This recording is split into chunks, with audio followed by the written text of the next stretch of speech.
प्रभु यीशु मसीह हम सबके साथ बना रहे।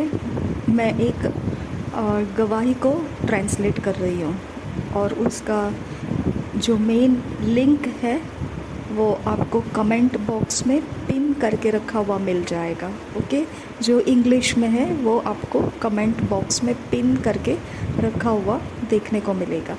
मैं ये गवाही जो है एक अपोस्टल जी की है जो नाइजीरिया के हैं। ओके, अफ्रीका के हैं। वो नाइजीरिया नहीं बोल सकते, लेकिन अफ्रीका के अंदर बहुत सारे छोटे छोटे गांव होते हैं, वहाँ के हैं वो। उनका एक बहुत विशेष प्रकार का जो गवाही के अंदर वो बता रहे हैं, जिसके बारे में हम सबको एक सवाल रहता है कि मसीही रहते हुए कलीसिया के अंदर कोई कैसे क्या एक दूसरे को हानि कर सकता है। सबके पास सवाल रहता है।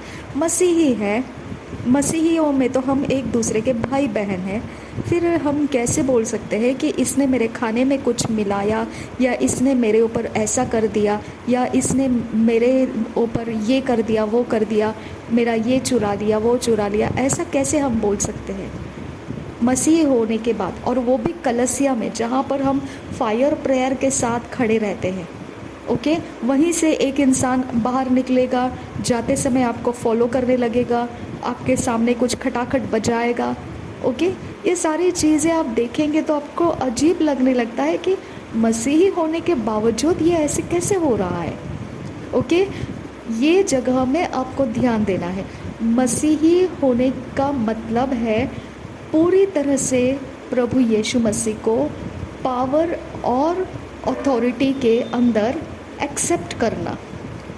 पावर भी उसी के वचन के अनुसार और अधिकार भी उसी के कहने के अनुसार, कुछ भी एक्स्ट्रा नहीं कर सकते हैं। अब ये जो अंधकार की शक्ति चलाने वाले लोग रहते हैं, जब ये अपने आप को छोड़ देते हैं अंधकार में से और निकाल कर अपने आप को उजियाले में ले आए हुए होते हैं, अब यहाँ पर परमेश्वर का दया तो उनको मिल गया, अंधकार में से उनको बाहर निकाला, उजियाले के अंदर लाया। अब उनके पास दिमाग तो हटाया नहीं है ना, दिमाग तो पता उनके भरे हुए है कि क्या करने से क्या होता है। ओके, वो वैसा वाला दिमाग रखकर कलीसिया में उन शक्तियों का इस्तेमाल चोरी छुपे करते ही रहते हैं। ओके, और देखिए, जो रोगग्रस्त हृदय से भरा हुआ इंसान रहता है, उनका बिहेव आपको हमेशा चिड़चिड़ा दिखेगा, भेदभाव करता हुआ दिखेगा। ओके, जलन करता हुआ दिखेगा, रगड़े झगड़े लगाने वाला दिखेगा, डिसयूनिटी डालने वाला दिखेगा, कठोर हृदय दिखेगा। ओके, ये सारी चीज़ें मायने करता है कि उनका हृदय रोगग्रस्त अवस्था में अभी भी पड़ा हुआ है। ओके, इसके लिए रोमियो के पत्र में क्या बोला है कि अपने मन को नया करते रहो। हमारा मन ये एक एरिया है जहाँ से जब तक हम मसीही चरित्र को पहन नहीं लेते हैं, कपड़े की तरह हमको उसको अपने ऊपर धारण कर लेना है। जब मसीही चरित्र धारण कर लेते हैं तो हमारे पास जब मैनिफेस्टेशन का टाइम आता है, हमको कुछ हलचल करने का टाइम आता है, तब हमारी हलचल में से चुनाव करते वक्त जो मसीही चरित्र है हम उसको कैच करते हैं और उसी को हमारे हलचल में हम रिलीज़ करते हैं। ओके, लेकिन जो हृदयग्रस्त अवस्था में है और मन का नया करना नहीं चाहता है, तो वहाँ पे उसके हृदय की मलिनता, जब हलचल करने का समय आता है, तब उस जादू और टोने के ट्रिक्स को निकालता है और अपने अंदर से वो चाल में, चलन में चलाता है। ओके, इसकी वजह से हमको उनसे धोखा हो जाता है, चोरी नाशघात हो जाता है। ठीक है, लेकिन सबसे बड़ा सामर्थ हमारा प्रभु यीशु मसीह जब हमारे अंदर है और हम उसके साथ वफादारी के साथ हैं, हृदय की शुद्धता के साथ हम उसका पीछा करते जा रहे हैं, तो निश्चित है कि हमारे आशीषों के द्वारा, हमारे शांति के द्वारा और हमारा समय उनको प्रूव करके देता है कि हम परमेश्वर के सही मार्गदर्शन में चल रहे हैं। ओके, और उनका जो रहन सहन रहेगा, उनके अंदर की बातें जो रहेगी, उनकी अवस्थाएं जो रहेगी, वो खुलेआम लोगों को देखने नहीं देते हैं, क्योंकि परमेश्वर न्यायी परमेश्वर है। ओके, इसके लिए उनके बातें वो बराबर से उनसे डिस्कनेक्ट कर देता है कि नहीं, तुमने भलाई नहीं की है तो तुमको मेरी ओर से भी स्वीकारा नहीं जाएगा। जहाँ परमेश्वर की ओर से स्वीकारा नहीं जाएगा, वहाँ पर रोना, कुड़कुड़ाना, दांत पीसना, चिड़चिड़ करना, क्रोध करना, जलन करना, एक दूसरे के विरोध में स्ट्रैटेजीज बनाना, एक दूसरे के सामने कंपटीशन में रह जाना, ओके, एक दूसरे को दबाव में डाल देना, एक दूसरे की हानि करने के लिए उछल के कूद कर आ जाना। ओके, तो ये सारी चीज़ें हृदय की मलिनता जाहिर करती है कि परमेश्वर की ओर के सारे बेनिफिट्स जो हम लेकर चल रहे हैं, उनके पास वो बेनिफिट स्टॉप किए गए हैं। 100% स्टॉप किए जाते हैं परमेश्वर के द्वारा, लेकिन वो बताएंगे नहीं आपको। ओके, इसके लिए हमेशा याद रखो कि ये लोगों का प्रॉब्लम इतना ही है कि इन लोगों को जो पता है उन बातों को छोड़ देने में इनके अंदर अभी भी कमज़ोर अवस्था है।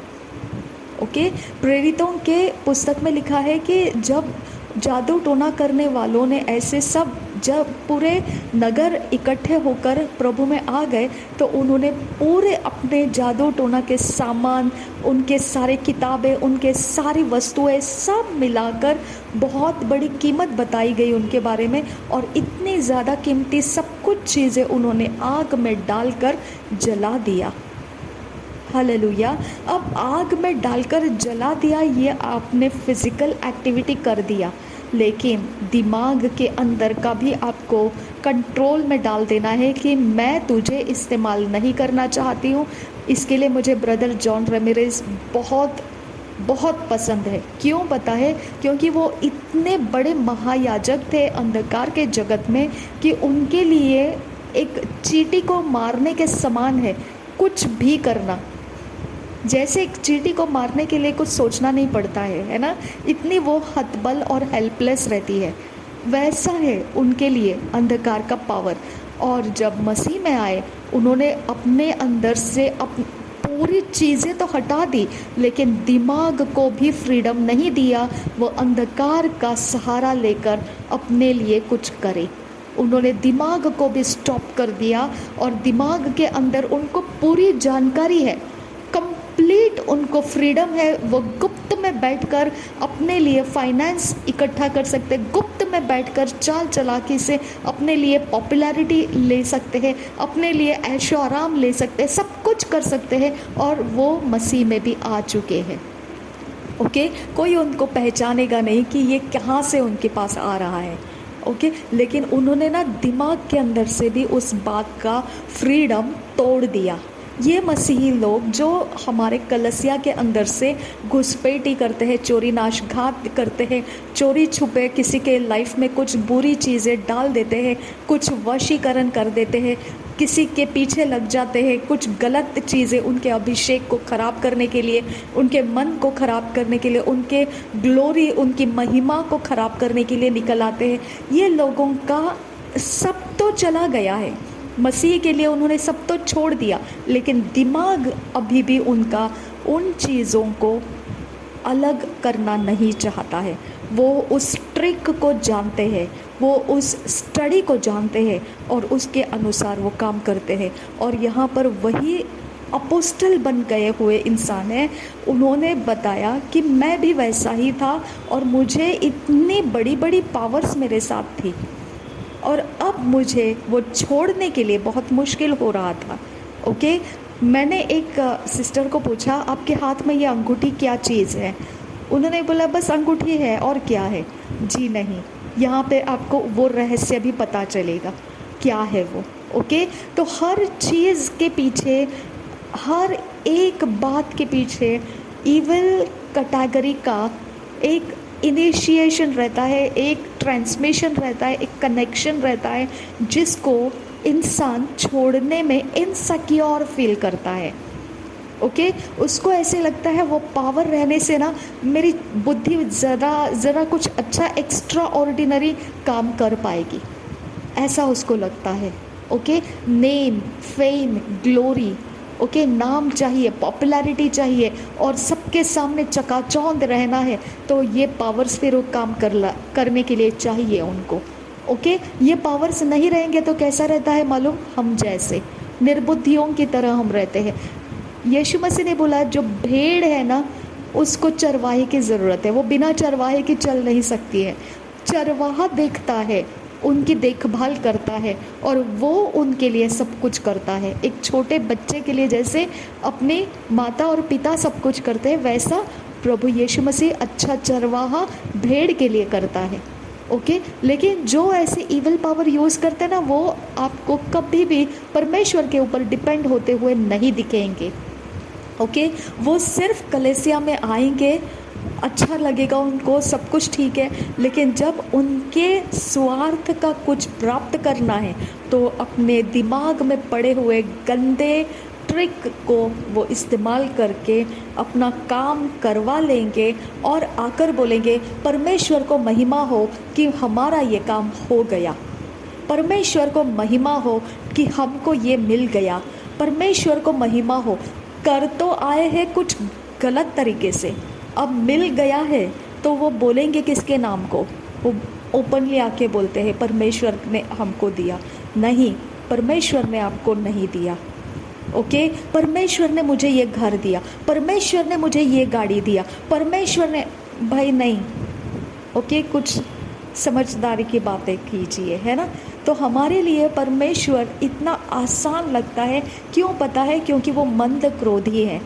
वो जल्दी से किसी के ऊपर न्याय नहीं करता है, वो समय लगाता है कि ये इंसान अपने अंदर से वो कुटिलता का पावर छोड़ दे, कपट की शक्ति को छोड़ दे और अपने आप को सुधार करे, और मेरे लिए वो सब कुछ ऐसा शून्य हो जाए कि उसके अंदर मैं कुछ भर सकूं, उसके अंदर मैं कुछ महिमा रख सकूं, उसके अंदर मैं कुछ अपने वचन को रख सकूं और उस वचन का फल मैं उसके लाइफ के अंदर दिखा सकूं। ओके तो ये नहीं करते हैं, ये जो ये सारे ट्रिक्स को चलाने वाले जगत में से लोग प्रभु में आ जाते, ये काम वो नहीं करते हैं कि परमेश्वर के लिए वो पूरी तरह से छोड़ नहीं देते हैं। ओके किसी के खाने के वक्त में सामने आ जाना, या किसी का कुछ भी खाते वक्त में कुछ तो डाल के निकल जाना, ओके धक्का लगा के निकल जाना, या आपके मुंह के सामने से प्लेट लेकर निकलना, आप किधर है पहले ढूंढ लेना और फिर वहाँ से उस बराबर आपके मुंह को टच करके आगे निकल जाना, ये सारी ट्रिक बच्चों को भी सिखाया गया है। अब बच्चों को तो कोई बोल नहीं सकता है कुछ भी, है ना। तो कलीसिया के अंदर कैसे क्या होता है, ये सवाल आता है, कैसे क्या कर सकते हैं ये लोग ऐसा। ओके ऐसे बाल को निकाल के जल्दी से आपके प्लेट में डाल देना, कैसे क्या कर सकते हैं ये लोग। ओके मसीह होने के बाद कैसे क्या ये लोग कर सकते हैं। तो आज आपको वो गवाही में से मालूम पड़ेगा, खुल्लम खुल्ला तमाशा है ये लोगों का कि ये मसीह में आए हुए हैं, इन्होंने अपने सारे मूर्तियों को हटा दिया है, इन्होंने सब कुछ अपने अंदर से मतलब अपने घरों में से सब कुछ क्रूस वगैरह सब लगा के अच्छा रखा है, सब कुछ ठीक है, लेकिन उनका दिमाग के अंदर से वो ट्रिक को वो छोड़ नहीं रहे हैं। वो ट्रिक का कैलकुलेशंस उनको पता है, वो ट्रिक का साइंस उनको पता है, वो ट्रिक का मैथमेटिक्स उनको पता है। इसकी वजह से वो ट्रिक उनके दिमाग में है, और जब तक उनका दिमाग परमेश्वर के वचन का आधार लेकर खाली नहीं हो जाएगा, तब तक वो हमारे लिए भेड़ की खाल में भेड़िया बने रहेंगे। ओके इसके लिए मैं आपको ये गवाही सुना रही हूँ कि भेड़ के खाल में भेड़िया बने हुए बहुत सारे कलीसिया के अंदर ये लोग अभी भी मौजूद है, और परमेश्वर इनके आशीषों को कभी भी नहीं देता है। उनके अंदर इतनी सारी परेशानियां होती है कि उनका जीवन बदतर से बदतर लगता है, लेकिन फिर भी वो अपने मन को शुद्ध करना नहीं चाहते हैं। ओके, तो आपका उनके विरोध में बात करने का कोई ज़रूरत नहीं रहेगा आपको। आप समझ जाएंगे कि ये भेड़ के खाल में भेड़िए लोग हैं, और जब तक इनका मन शुद्ध नहीं होता है, इनसे हमको कोई वास्ता नहीं रखना है। ओके, क्योंकि उनका जिम्मेदारी है उनके अंदर के ट्रिक्स को छोड़ देना, उनके खुद की जिम्मेदारी है। आप और मैं सिर्फ प्रार्थना करके उनके ऊपर उनकी जिम्मेदारी पूरा होने का अनुग्रह मांग सकते हैं, लेकिन उसको छोड़ना और उसको अपनाना नहीं। जहाँ कहीं जाए उसको ज़रा भी अपने दिमाग के अंदर ट्रिक के हिसाब से इस्तेमाल नहीं करना। ये कंपलसरी है हर एक इंसान के लिए जो मसीही बनता है। लेकिन क्या उस कंपल्शन के नीचे ये मसीही होकर आया हुआ इंसान आने को तैयार है? उस ज़बरदस्ती के नीचे, परमेश्वर के दबाव के नीचे वो सब कुछ छोड़ देने को तैयार है? तो उसी के ऊपर से हम समझ सकते हैं कि वो सच्चा मसीही है या नकली मसीही है। ओके, तो मसीही में फ़र्क नहीं दिखता है, लेकिन उनके लाइफ के अंदर की गड़बड़ियों में से हम निकाल सकते हैं कि सच्चा मसीही कौन है और डुप्लीकेट मसीही कौन है। ठीक है, तो हम इस गवाही को सुनेंगे। मैं हिंदी में उसको ट्रांसलेट कर रही हूँ, आप सुनिए इनको। ये जो अपोस्टल जी है, इनके दादी माँ के बारे में ये बता रहे हैं। ये बहुत ही एक प्रकार से असाधारण व्यक्ति थी और वो सारी चीज़ें अपने बच्चों को बताती थी। एक विशेष बात उनके बारे में ऐसी थी कि एक नदी को जब वो क्रॉस करने के लिए जाती थी बच्चों को, पोतों को, पोतियों को लेकर, तब वहाँ पर कोई भी जहाज़ या ब्रिज नहीं रहा करता था। और ये दादी माँ उस पानी के पास जाकर ऐसा कुछ करती थी कि उसके वक्त में सारे मगरमच्छ वहाँ पर आ जाते थे, और एक के बाद एक जैसे जैसे वो उस मगरमच्छ के ऊपर पैर रख कर जा रही है, तो वैसे वैसे वो एक के बाद एक आगे आगे एक नया नया मगरमच्छ लाइन से आता जाता है। ओके, तो ये एक प्रकार का वो मंत्र बोलती थी, कुछ समय के लिए कुछ मनन करती थी, और उसके बाद वो नदी में से वो ऐसे प्रकार से मगरमच्छ निकल कर आ जाते थे।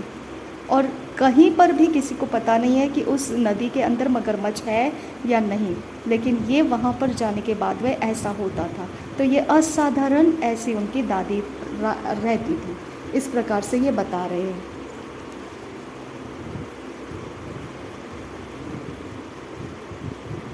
और ये कहते हैं कि ये सारी चीज़ें जब आप मसीहों के सामने मैं बोलूँगा तो ये सबके लिए एक विशेष प्रकार का समझ आ जाएगा कि सच में ये प्रकार का चीज़ें होता है।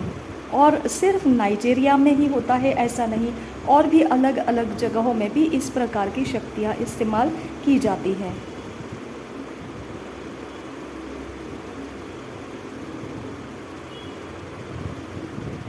अब यहाँ पर जो ये रहते थे उस जगह में वो 43-45 साल से रहा करते थे, और वहाँ के रहन सहन में परमेश्वर के आत्मा का जो इच्छा है उसी प्रकार से उनको रहन सहन में आ चुका है,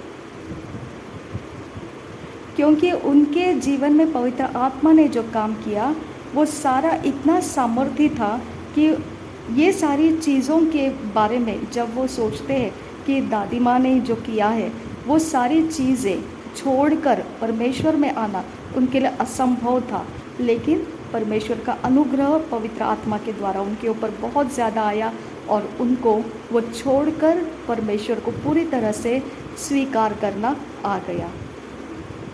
अब उनके जाति के जो लोग रहा करते थे वो शैतान की आत्माओं को इस्तेमाल करना बहुत अच्छे से जानते थे, और कुछ साल पहले जब उनकी दादी गुज़र गई तो वो 120 साल की थी और वो एक अच्छी और ताकतवर, अच्छी सेहतमंद थी।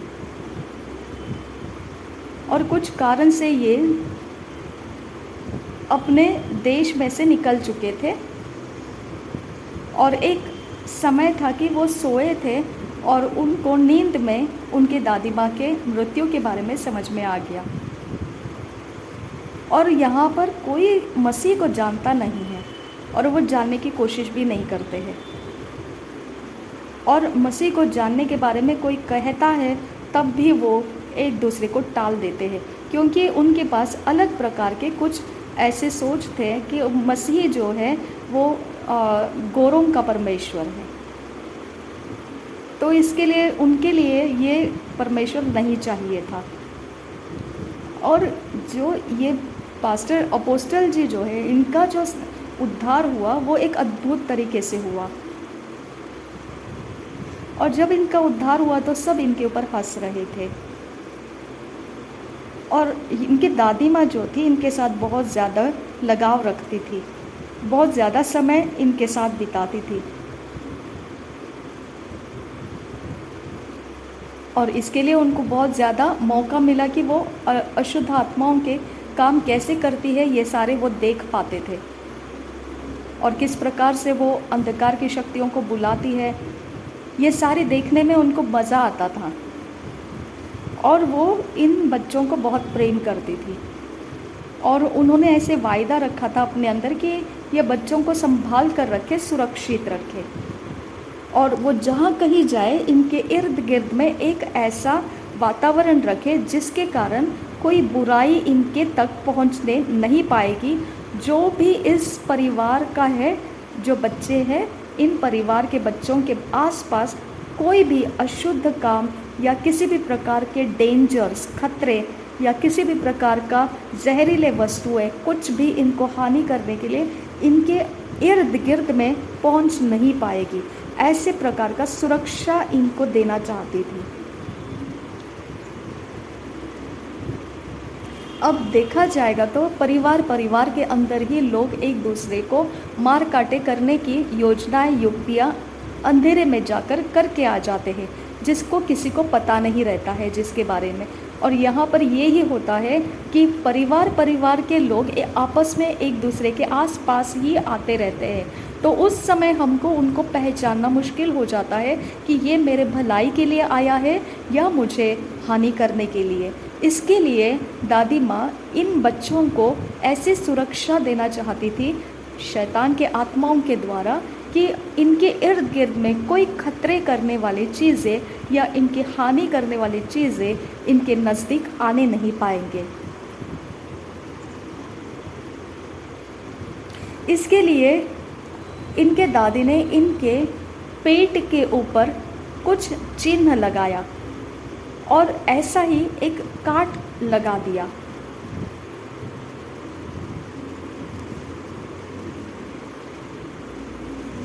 और एक माथे के ऊपर भी उनको ऐसे चिन्ह लगाया, काट लगाकर चिन्ह लगाया।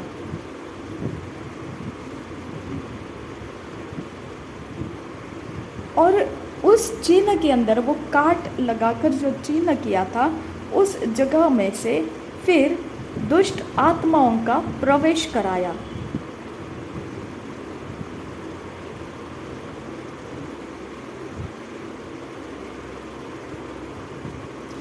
और यही फिर इस तरह से हो गया कि वो दुष्ट आत्मा और वो चिन्ह इस प्रकार से जुड़ गए कि हमारे इर्द गिर्द में, अपोस्टल जी कहते हैं, उनके इर्द गिर्द में कोई बुराई आ नहीं सकेगी।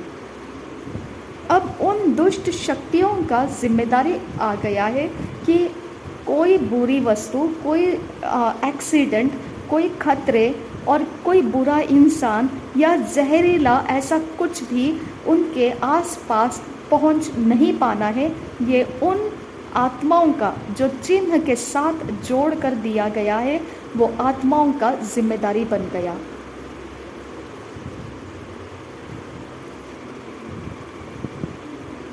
अगर किसी ने जादू टोना किया, अगर उनके ऊपर किसी ने बुरा काम ऐसा कहीं से कर दिया अंधकार के जगत में जाकर, तो भी वो उनके ऊपर आ नहीं सकता है। ये उन शक्तियों का जिम्मेदारी बन गया, वो सारे कामों को इनसे अलग रखना, ये उनका जिम्मेदारी बन गया। असल में देखा जाएगा तो अपोस्टल जी बताते हैं कि असल में देखा जाएगा तो ये एक व्यर्थ का हमारे अंदर घमंड पैदा करता है, जिसके बारे में सच्चाई नहीं रहती है। बस हमारे अंदर एक घमंड आ जाता है कि हम कुछ तो अलग शक्तिशाली इंसान हैं। उसके बाद एक अंगूठी दी गई थी, जिसको अपोस्टल जी कहते हैं कि जिसको मैं कभी भूल नहीं सकता हूँ। और वो अंगूठी का रंग जो था, और वो जो अंगूठी थी वो चांदी थी, और चांदी के रंग की, और चांदी ही थी वो, और बिल्कुल ऐसे थी कि वो पहनने के लिए ऐसा कोई उसके अंदर बहुत आकर्षण नहीं था। बस बिल्कुल अटपटी सी, एकदम बेहुदा और बिल्कुल आकर्षित नहीं है, ऐसी वो चांदी की अंगूठी है कि जो इंसान कोई फैशन बोलकर या किसी प्रकार के मन को उसका डिज़ाइन बहुत अच्छा लगा इसीलिए ऐसा सोचकर वो पहनेगा नहीं। ऐसी अटपटी थी और बिल्कुल बेहुदा थी, जिसमें कोई आकर्षण नहीं था, लेकिन वो चांदी की ऐसी ही वो अंगूठी थी, और वो अंगूठी को अपोस्टल जी को पहनने के लिए दिया था।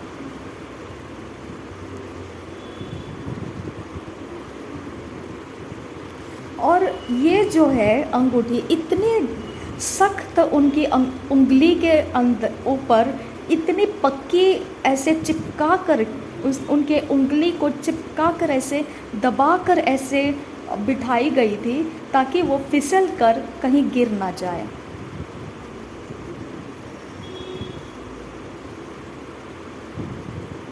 अब ये अंगूठी जो है, इसका दो कारण था, इसके अंदर दो शक्तियाँ काम करने वाली थी।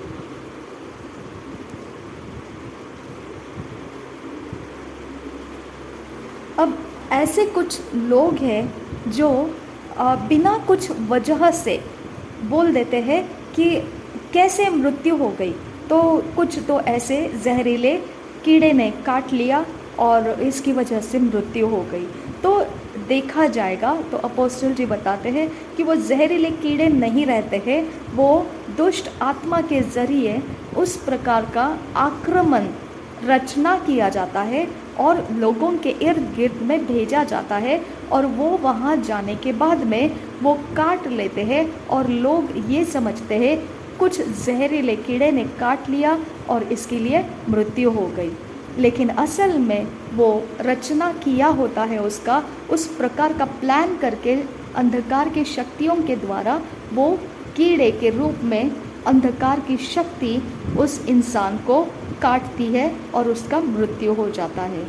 तो इसके लिए अब ये जो चांदी की रिंग है, ये जो चांदी का अंगूठी है, ये वो काम करेगा कि ऐसे प्रकार के मार डालने वाले जहरीले कीटक कीड़े कुछ भी हैं तो वो इनके आसपास से दूर भाग जाएंगे, इनको काटने के लिए आ नहीं सकेंगे। ये वो एक कारण था उस चांदी के अंगूठी में।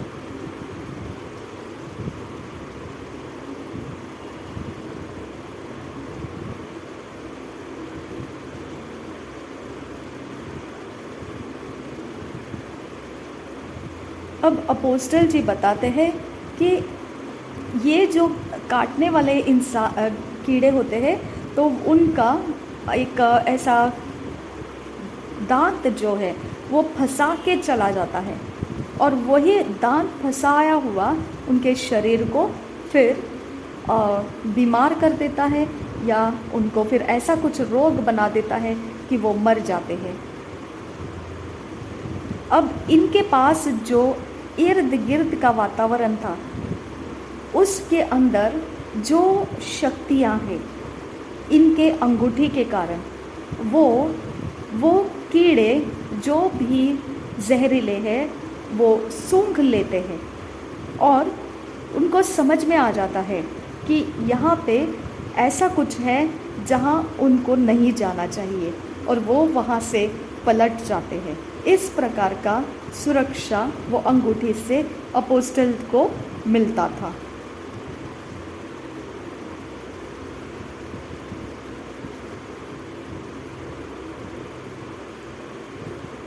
अब देखिए, ऐसा रहता है कि यहाँ पर अपोस्टल जी बताते हैं कि अब ये तो हो गया किसी आक्रमण के बारे में, किसी ने अंधकार के जगत में जाकर ऐसा कुछ करने किया तो हो सकता, लेकिन यहाँ पर अपोस्टल जी बताते हैं ऐसे भी हुआ है कि जहाँ पर उनको पता नहीं था कि वहाँ पर कुछ जहरीले ऐसे कीड़े हैं, और ये वहाँ जंगल के अंदर कुछ काम के लिए चले गए, और वहाँ वो कीड़े थे उनको पता नहीं था, लेकिन जैसे ही वो वहाँ पर काम करने के लिए गए, वहाँ से वो कीड़े तुरंत ऐसे जल्दी से निकल गए वहाँ से, सारे कीड़े वहाँ से चले गए, क्योंकि उनके पास जो अंगूठी था उससे उनको पता चल गया था कीड़ों को कि यहाँ ऐसा कुछ है जो जगह पर हमको नहीं रुकना है। तो इस प्रकार की एक गंध उसके अंदर थी, वो अंगूठी के शक्तियों से वो गंध उन कीड़ों तक पहुंचती थी, और वो कीड़े समझ जाते थे कि ये गंध यहाँ पर है जहाँ हमको नहीं रहना है, और वो जगह जल्दी से वो कीड़े छोड़कर चले जाते थे।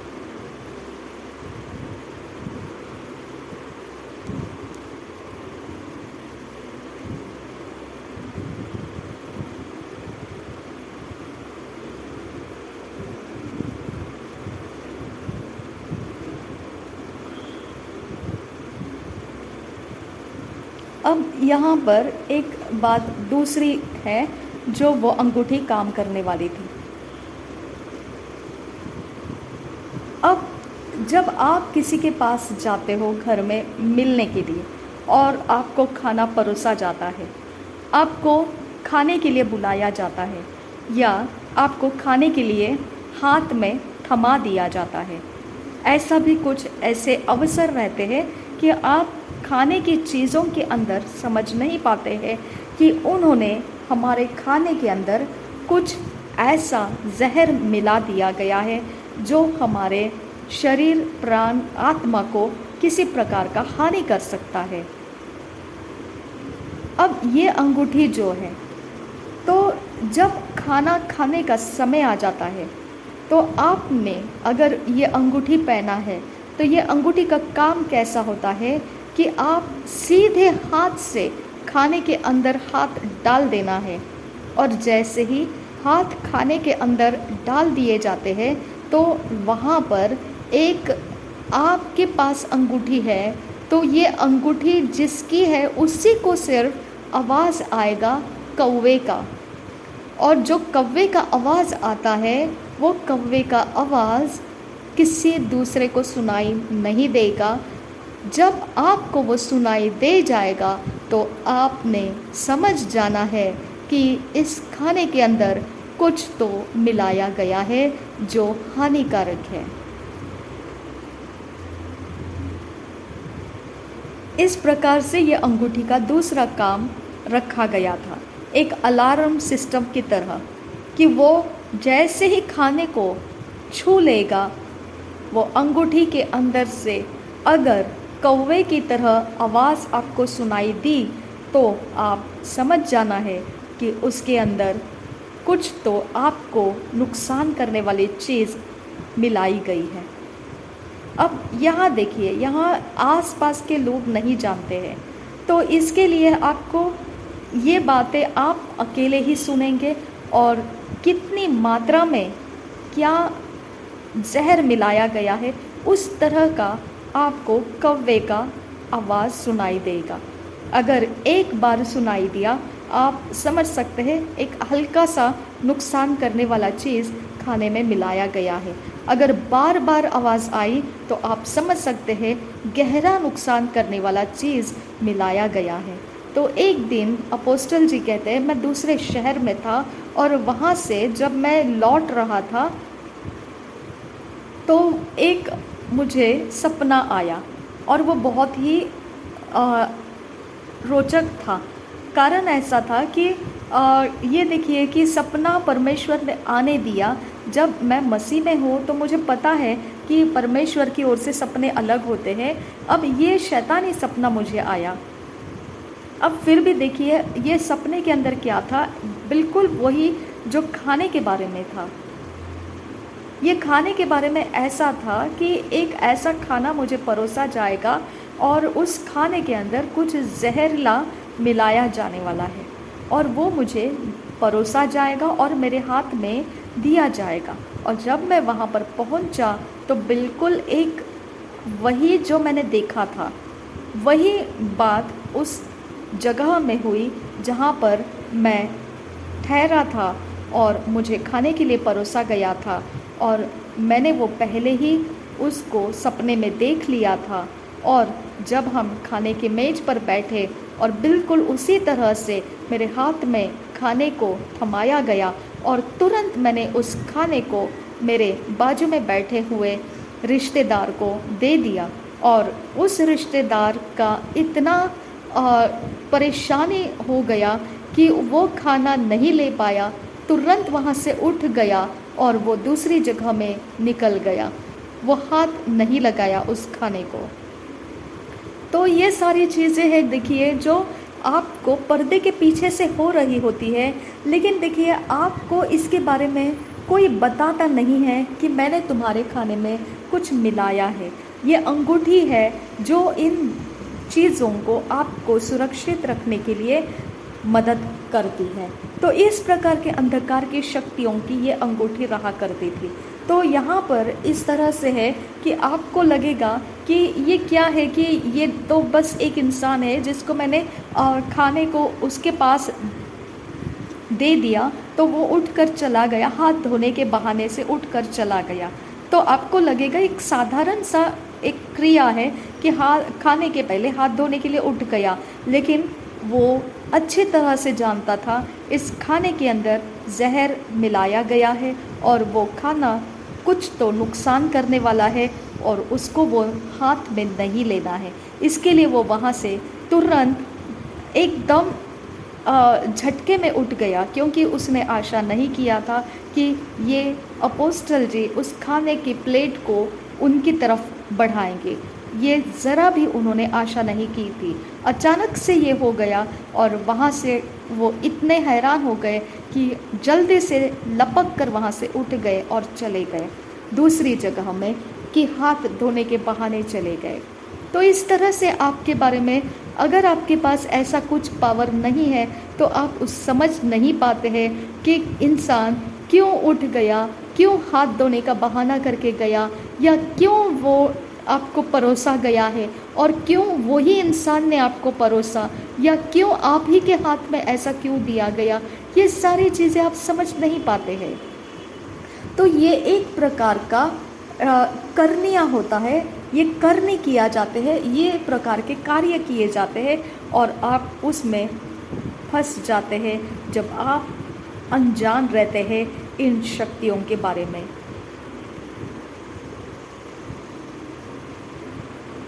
अब दूसरी चीज़ ऐसे होती है कि जब आप अगर ऐसा कुछ खाना दे दिया आपको और आपको पता चल गया कि ये ऐसा है कि आपको मृत्यु दे सकता है, आपको ऐसा कोई जहर दिया गया है जो आपको मृत्यु में उतार देगा, अगर आपके लिए ऐसा मालूम पड़ता है, कैसे मालूम पड़ेगा? तो वो अंगूठी जो है, जब आप किसी खाने के अंदर हाथ डाल देते हैं और ज़ोर से, बड़े ज़ोरों की आवाज़ से, अगर कौवे की आवाज़ आपको चीखने वाली आवाज़ जैसे सुनाई दे तो आप ही अकेले सुन सकते हैं और आपके इर्द गिर्द में या आसपास या दूर कहीं किसी को वो आवाज़ सुनाई नहीं दे सकती है।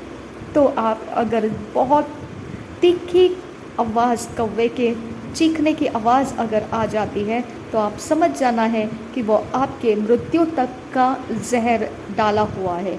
और आप अगर देखते हैं कि वो आपको नहीं खाना है तो आप उसे सिर्फ ढकेल दीजिए और वो गिर जाएगा और आप फिर बोलोगे कि अरे ये तो गलती से गिर चुका, अब क्या करें, जाने दीजिए, फेंक दीजिए उसे। तो आप इस तरह से बहाना से आप उसको हटा देते हैं। लेकिन अगर आपको पता ही नहीं है तो आप इन बातों से बच नहीं पाएंगे।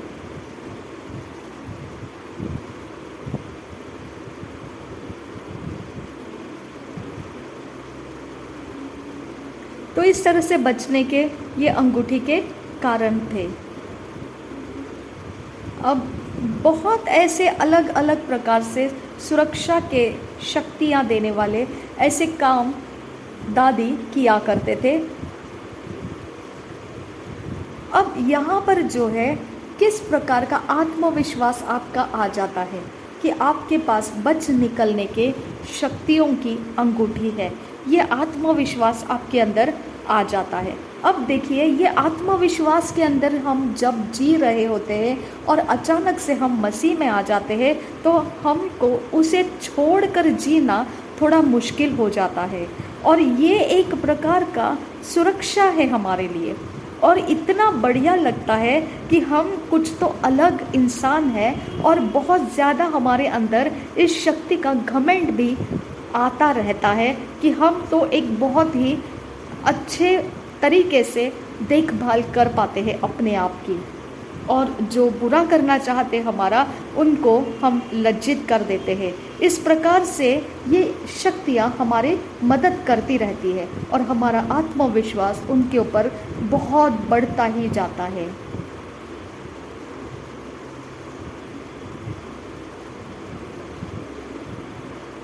अब देखिए, ये तो जो अंगूठी है ये एक चीज़ है, ये चीज़ सिर्फ मुझे दी गई थी, बिल्कुल ऐसे ही जैसे एक बच्चे को एक चीज़ दिया जाता है, ऐसे ही एक प्रकार से मुझे लिखने वाला कलम दिया गया था, पेन दिया गया था। और इस तरह से ये भाई बताते हैं कि जब ऐसे लिखने के कलम जो है, पेन जो है, वो 7 कलम दिए गए थे, 7 पेन दिए गए थे इनको, और वो 7 पेन जो थे वो काले रंग के थे। और ये भाई जो है एक शहर के अंदर पढ़ाई कर रहे थे, और उन पेन का काम क्या रहा करता था वो मैं आपको बताता हूँ। और बहुत ही रोचक काम किया करते थे वो पेन, ऐसा ये भाई बता रहे हैं।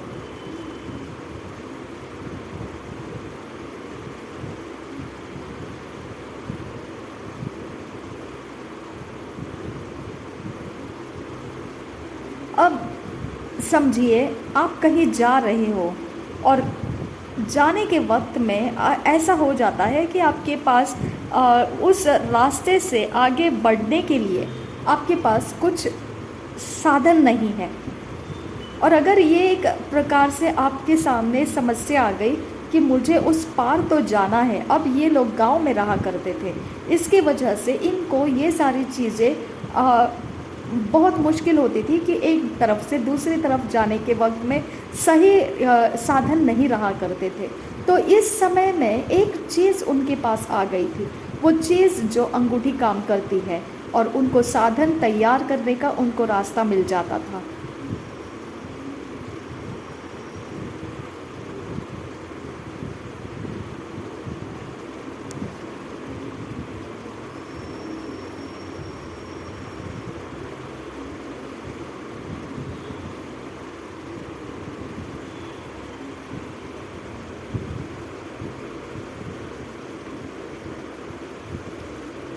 अब ये जो पेन की बात हो रही थी, यहाँ पर एक जो सिखाने वाला इंसान है, एक सिखाने वाला जो इंसान है वो सिखाने के लिए आता है, और वो अपना सिखाने का काम पूरा करके चला जाता है। और परीक्षा आ जाती है। जब परीक्षा करने का समय है, वहाँ पर सवाल लिखे गए रहते हैं और जवाब हमको लिखना होता है। यहाँ पर उस पेन का काम मैं बताता हूँ। ये पेन जो है, आपने इतना ही लिखना है कि ये एक लड़का है, बस ये एक वाक्य वहाँ पर लिखना है। हर एक सवाल के नीचे जो जवाब की जगह है, वहाँ आपको इस काले रंग के पेन से, जो 7 पेन इनको दिए गए थे, वो कलम से, वो पेन से सिर्फ जवाब की जगह में इतना ही लिखना है कि ये एक लड़का है। अब ये ही आप सारे सवालों के जवाब के जगह में इतना ही ये एक लड़का है, यही लिखते लिखते लिखते आप सारे सवाल के नीचे जो जवाब का जगह है उसमें ये एक लड़का है, ये एक लड़का है, ऐसे जवाब की जगह में लिख के वो पेपर आपके परीक्षा में जो ठहराए गए हुए टीचर्स हैं उनके हाथ में दे देते हैं। अब जब वो चेक करने का टाइम आ जाता है, वो चेक करने के वक्त में उसकी आँखों को सवाल के नीचे अपोस्टल जी कहते हैं कि उन्होंने तो क्या लिखा है, ये एक लड़का है। लेकिन करेक्शन करने के लिए जो इंसान उस चीज़ को देखेगा, तब वो क्या देखेगा, ये सवाल का पूरी तरह से जवाब उसको देखने को मिलेगा। वो ये नहीं देखेगा कि ये एक लड़का है ऐसा लिखा है, उस जगह में वो एक कंप्लीट जवाब उस जगह में उसको देखने को मिलेगा। इस प्रकार का वो पेन काम करता था।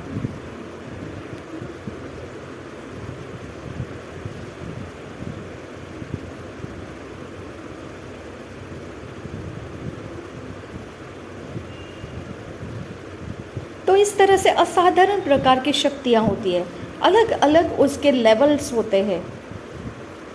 और देखिए, जब आपको अवसर होते हैं ऐसे प्रकार के शक्तियों का इस्तेमाल करना, और आपको सच में ऐसा लगता है कि कुछ तो है आपके पास, तो आप बहुत ज़्यादा आलसी बन जाते हैं, क्योंकि आपके काम तो ये शक्तियाँ पूरी करती जा रही है। फिर आपके अंदर का जो आत्मविश्वास है वो आपके आलसीपन के अंदर से ही उभर कर आता है कि मेरे पास तो शक्तियाँ हैं और मेरा कौन क्या बिगाड़ सकता है। इस प्रकार का आत्मविश्वास भी व्यर्थ का आत्मविश्वास और व्यर्थ के अपने आप को ताकतवर समझना, ये आपके अंदर आने लगता है। जो आपका नहीं होता है वो शक्तियों के कारण आपके अंदर ऐसा एक व्यर्थ का फुलाव आ जाता है।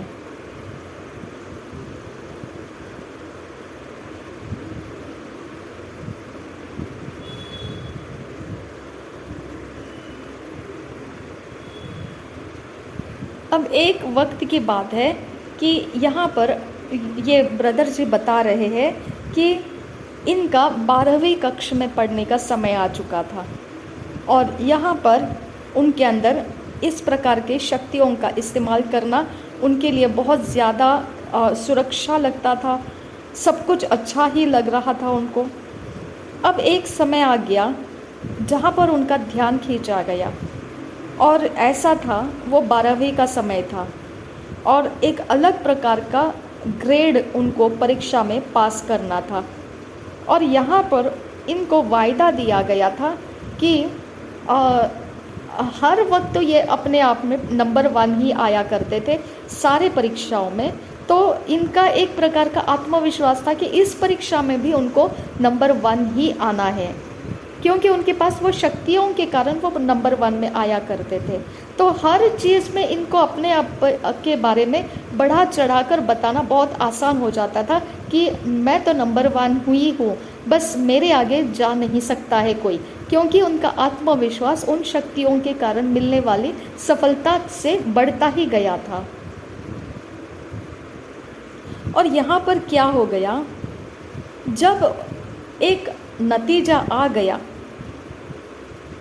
और जिस लड़की को सबसे ज़्यादा ऊंचे मार्क मिले थे, उसको देखकर मुझे दुख हो गया, क्योंकि मेरा आत्मविश्वास उसके सामने कुचल दिया गया। और मैंने सोचा बहुत बढ़िया, ये ऐसी लड़की कौन है जिसने मेरे मार्क जो पहले नंबर के है उस जगह को उसने ले लिया, तो मेरे शक्ति का काम उसके द्वारा कुचल दिया गया। तो बहुत बढ़िया, ऐसी भी कोई शक्ति है क्या? इनके दिमाग में वो सोच आ गया।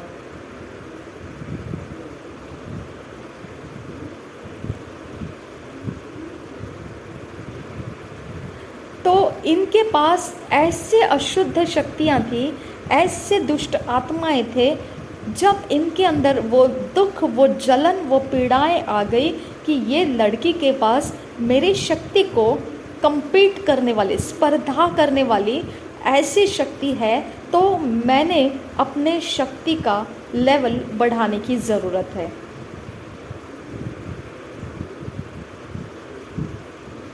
क्योंकि जो शक्ति इनके पास थी, जो शक्ति इनको सफलता देती थी परीक्षाओं में, वो शक्तियों का वायदा था कि इनके ऊपर कोई पहले नंबर पर मार्क ले नहीं सकता है। और यही सबसे सर्वोत्कृष्ट जाने जाएंगे, पढ़ाई लिखाई में नंबर 1 यही दिखाई देंगे। ये शक्तियों के कारण होने वाला था, ये शक्तियों का वायदा था उनको। लेकिन जब नतीजे आए और हम सब नतीजे को पढ़ रहे थे, तो ये ब्रदर बताते हैं कि ऐसे नतीजों को हम पढ़ रहे थे, और फिर ये एक लड़की जो हमारे सामने आ गई, और उनका नाम था पैट्रिशिया, जिनको ये भाई कभी नहीं भूल सकते हैं। और बिल्कुल ही पतली सी और एकदम साधारण दिखने वाली, और जिसको देखकर कोई बोल नहीं सकता है, ऐसा कुछ आकर्षक उसके अंदर कुछ भी नहीं था, कुछ भी नहीं था। लेकिन जो आकर्षण मुझे लगा वो ये था कि उनके पास कुछ तो ऐसी शक्ति है जिसने मेरे पास जो मुझे पहला नंबर दिलाने वाला, वायदा रखने वाली शक्ति है, उसको हरा दिया। तो इसके लिए अब ये चुनौती हो गई, उसके शक्ति ने मेरे शक्ति को चुनौती में डाल दिया। अब इसके लिए मैंने उसके पास जाकर एक सवाल किया कि तूने ये कैसे किया, तेरा नंबर पहला कैसे आया इस परीक्षा में? और बहुत ही अचंभित लगा मुझे जब उसने वो जवाब में क्या बोला, वो मुझे बहुत अचंभित लगा।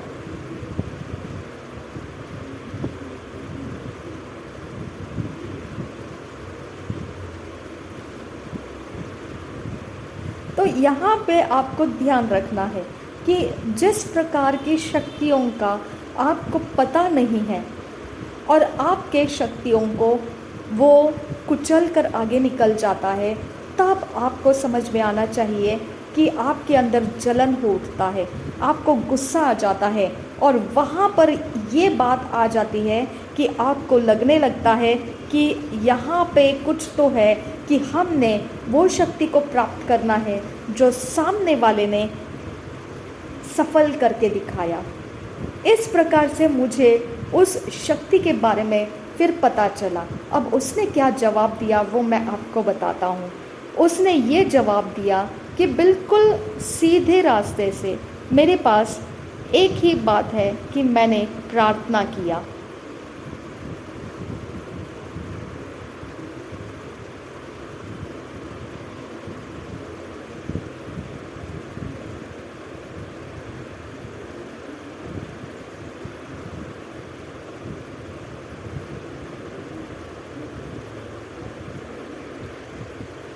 और यहाँ पर एक बात उसने बोला कि पहले तो आपके सवाल का मुझे अचंभित लग रहा है कि आप सवाल करने का तरीका क्या है आपका, कि तूने ये संभव कैसे किया, तूने कैसे पहले नंबर को प्राप्त किया। तो ये सवाल करने का तरीका मुझे बहुत अटपटा लगा। पहले तो उसने ये बोल दिया, फिर उसने बोला कि ठीक है चलो कोई बात नहीं, मैं जवाब देती हूँ कि इसका कारण ये है कि मैं मसीही हूँ और मैंने पढ़ाई किया, और मसीही होने के नाते तो ज़्यादातर ऐसा ही है।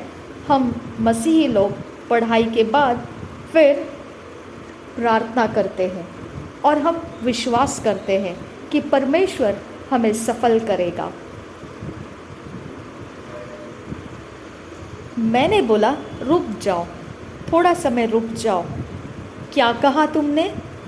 इस प्रकार से मैंने उसके सफलता का जो कारण सुना, वहाँ इतना साधारण कारण सुनने के बाद मुझे वो ग्रहण करना मुश्किल हो गया। मैंने कहा रुक जाओ और दोबारा से सुनाओ, क्या कहा तुमने? कि तुम मसीही हो और तुमने प्रार्थना किया और ये सफलता तुमको मिल गई, इसका कैसा मतलब है? तो तुम प्रार्थना किसको करती हो जो इतनी ताकत तुमको दे गया कि तुम पहले नंबर पर आ गई? और जो पहला नंबर देने का ताकत मेरे पास है, उस ताकत को लांघ कर तुम चली गई और तुमने उसे हरा दिया, और उसके ऊपर मेरा इतना भरोसा और इतना आत्मविश्वास है, उस शक्ति को तुमने हरा दिया और तुम उस शक्ति के ऊपर चढ़कर मेरी जगह जो है पहले नंबर वाली, वो तुमने अपने ऊपर ले ली। तो इतनी शक्ति होती है तुम्हारे प्रार्थना में? इस प्रकार से ये भाई ने उसको सवाल किया। तो उसने कहा बहुत बढ़िया, और फिर वहाँ से शुरू हो गया, समय बदलने लगा। यहाँ पर कारण ये हुआ कि इनको पता लगा कि ऐसा इससे भी ऊंची शक्ति मौजूद है जो इनके पास के शक्ति को असफल कर सकती है, इनके आत्मविश्वास को तोड़ सकती है। और वो ऊंची शक्ति जो है वो उनके मन के अंदर उनको खींचने लगी।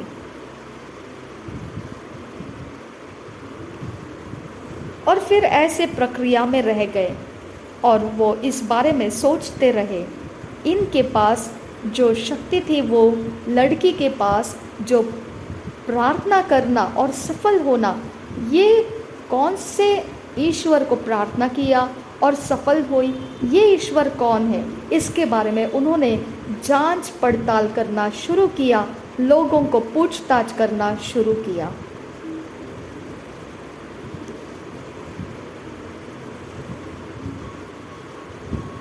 इसी दौरान ये प्रभु यीशु मसीह का सामना हो चुका और यहाँ पर फिर कुछ आसान बातें निकल आई। अब यहाँ पर जो था वो ऐसा बिल्कुल नहीं था कि इनकी शक्ति को वो यीशु मसीह के सामने छोड़ना पसंद कर पाएंगे, ऐसा आसान ज़रा भी नहीं था कि चलो कोई बात नहीं, ये ऊंची शक्ति मिल गई है तो हम पुरानी शक्ति को छोड़ दें। इस प्रकार का फैसला लेना ये ज़रा भी आसान नहीं था। इनके पास ये था कि शक्ति के ऊपर और एक शक्ति को एक एक्स्ट्रा शक्ति बोलकर लेना, ये नहीं कि पहले वाली शक्ति को छोड़कर उन शक्तियों को ले जो वो लड़की को सफल कराया। क्यों पता है? क्योंकि ब्रदर जी बोलते हैं, ये अपोस्टल जी बताते हैं, क्योंकि ये शक्तियों के कारण उनको सुरक्षित रहने का आत्मविश्वास बैठ गया था। ये सुरक्षा था उनके लिए, और वो सुरक्षा देने के वक्त उनको सुनाई देता था वो चीज़ें जो उनको सुरक्षा लेने में आसान करता था। अब ये शक्तियों की चीज़ें अगर ये फेंक देंगे तो वो आवाज़ उनको नहीं मिलेगी, तो इनको समझ में नहीं आएगा लोग इनके बारे में अच्छा कर रहे हैं या बुरा कर रहे हैं। तो ये आत्मविश्वास को छोड़कर चलना इनके लिए बहुत ही मुश्किल था। तो इस प्रकार से इन शक्तियों को उधेड़ देना इनके अंदर से तो ये बहुत ही मुश्किल था। लेकिन होना तो यही था कि अब उनको ये शक्तियों से अलग होना तो था ही। लेकिन इसके अलावा ये नहीं जानते थे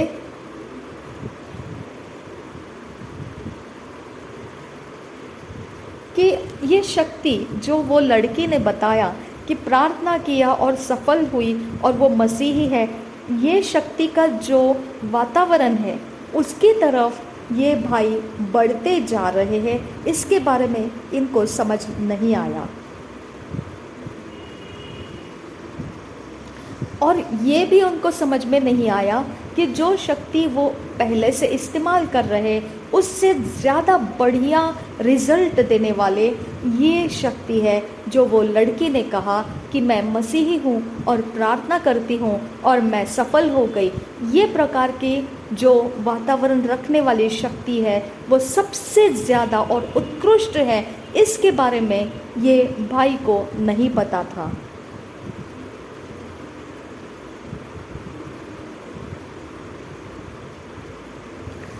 तो यहाँ पर अब कुछ लोगों के बारे में बताता हूँ कि जब लोग समझते नहीं इस बात को कि ऐसे प्रकार का शक्ति है प्रभु यीशु मसीह जिसके तुलना में अंधकार के शक्तियों के अंदर हम कुछ नहीं देख सकते हैं, इस प्रकार से मसीहों के पास की ताकत को अंधकार की शक्ति रखने वाला इंसान कभी नहीं समझ सकता है। जो मसीही ताकत है वो अंधकार से कई गुना ऊंचा है और कई गुना सुरक्षित है और कई गुना बेहतर है।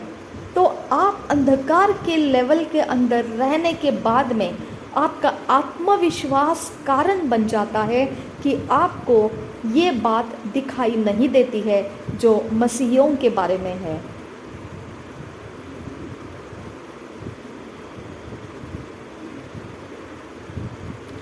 देखिए, अब मसीह के अंदर का समय मैं आपको बताता हूँ। अब भाई बता रहे हैं कि अगर 10 अपोस्टल्स आकर 10 प्रेरित इकट्ठे आ जाएंगे तब भी आपको उनके अंदर का शक्ति का प्रमाण जो है वो समानता में नहीं मिलेगा। किसी के अंदर ज़्यादा प्रमाण शक्ति का रहेगा, किसी के अंदर कम रहेगा, किसी के अंदर ना के बराबर भी रहेगा। उसी तरह से और विश्वासियों के बीच में होता है या भविष्यद्वक्ताओं के बीच में होता है, तो शक्ति का प्रमाण नाम के अनुसार नहीं होता है। कोई अपने आप को प्रेरित कहे और शक्ति का प्रमाण सब प्रेरितों के अंदर समानता में रहेगा, ऐसा नहीं रहता है। वैसे ही विश्वास करने वालों के अंदर भी सब विश्वासियों के अंदर परमेश्वर का शक्ति का प्रमाण समानता में नहीं रहता है। अब ये परमेश्वर का काम है।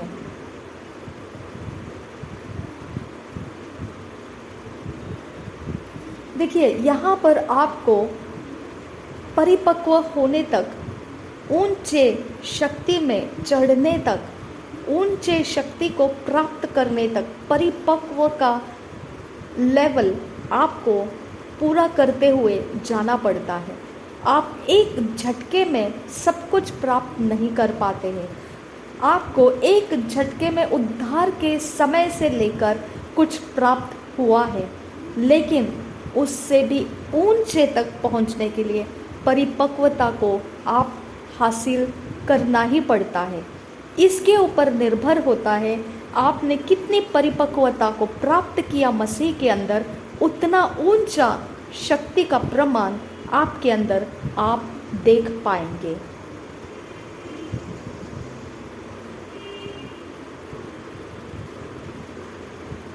तो यही है आत्मा के जगत में, और यही है अंधकार के जगत के अंदर भी। हम शक्ति को लेने के बाद ऊंचे शक्ति के लिए हमको ट्रेनिंग दिया जाता है, हमें सिखाया जाता है, और उसके बाद ऊंचे शक्ति का हम अनुभव ले पाते हैं।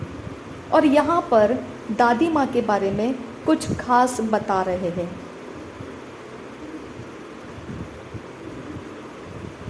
अगर कुछ ढूंढ रहे हैं तो वो एक ऐसे प्रकार के पेड़ों के पास चली जाती है, ऐसे पेड़ों के पास जिसके पत्तों की उनको जानकारी है। अब ये एक लेवल है, आत्मिक लेवल। अब ये परिपक्वता किसी के पास नहीं है, ये परिपक्वता इन ब्रदर के पास भी नहीं थी, लेकिन उनके दादी माँ के पास ये परिपक्वता थी, और इसके लिए उनको ये शक्ति का इस्तेमाल करना आता था। आप अगर किसी पेड़ के पास जाओगे और कुछ ढूंढ रहे हो तो आपको नहीं मिलेगा, लेकिन ये अगर जाएगी तो उनको तुरंत वहाँ पेड़ का जो चीज़ उनको चाहिए तुरंत मिल जाएगा। ये शक्ति का प्रमाण उनके अंदर रहता था।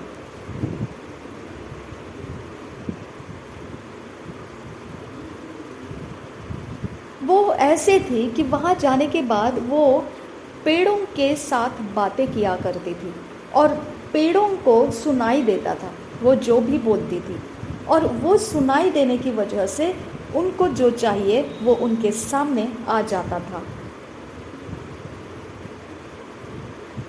अब आप उसके पास जो आया है वो चीज़ को देखेंगे तो आपको ऐसा लगेगा सारे पत्ते तो समान दिख रहे हैं, कुछ भी तो अलग नहीं है, इसने यही पत्ते को क्यों उठाया।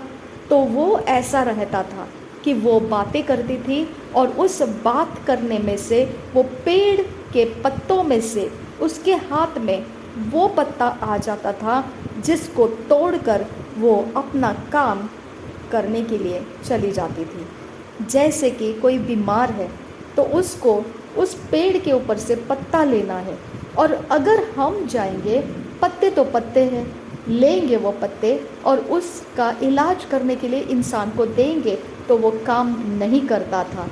लेकिन जब दादी जाती थी वहाँ वो पत्ते के सामने, तो वो पेड़ के साथ बात करती थी कि ये रोग है और इसका मुझे पत्ता चाहिए, तो वो पेड़ उस पत्ते को उसके हाथ में उसके लगा देता था, तो वो तोड़कर उसे लेकर आती थी, और हम देखकर अचंभित हो जाते थे कि ये क्या हो गया, क्योंकि पत्ते तो समान दिख रहे हैं, हमने लाए पत्ते से तो हुआ नहीं, इन्होंने लाए हुए पत्ते से तो बीमार ठीक हो गया। इस प्रकार का उनके पास परिपक्वता था आत्मिक जगत के अंदर के शक्तियों को इस्तेमाल करने का।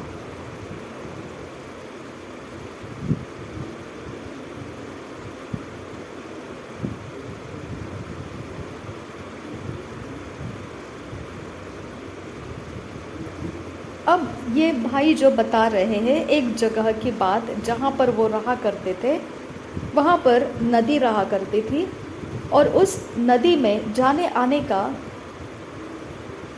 कोई साधन नहीं था।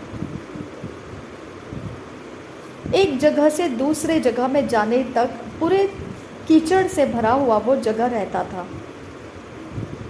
या तो उसके ऊपर चलने के लिए आपको ब्रिज रहना चाहिए, या तो रस्सी लगाई हुई रहनी चाहिए। लेकिन देखिए, हमारे ये भाई कहते हैं कि इनकी दादी माँ जो थी, ओरवेल उनका नाम था, वो ऐसे थे कि वहाँ पर उनको तैरना भी नहीं आता है।